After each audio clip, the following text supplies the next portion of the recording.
Welcome to the Learning Pines YouTube. We hope this video helps. You start by eliminating simple but critical causes.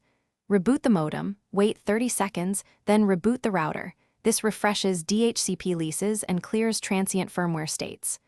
Once done, log into the router's admin with your credentials and note current SSID and channel. Make sure you have a laptop wired ready to test.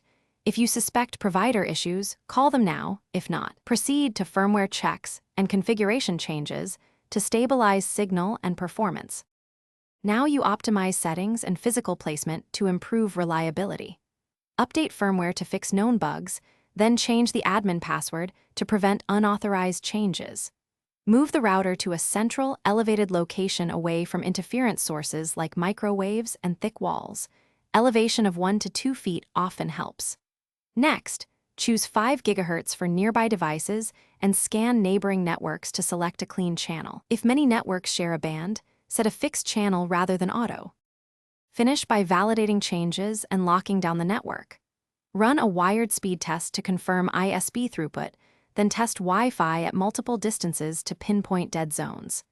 Enable CO-S for priority devices, enforce WPA2 or WPA3 encryption, and restrict guest bandwidth.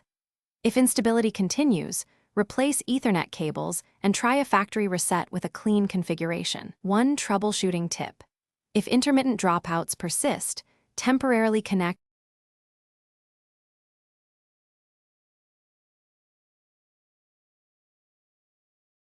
Thanks for watching. Consider subscribing if we helped you.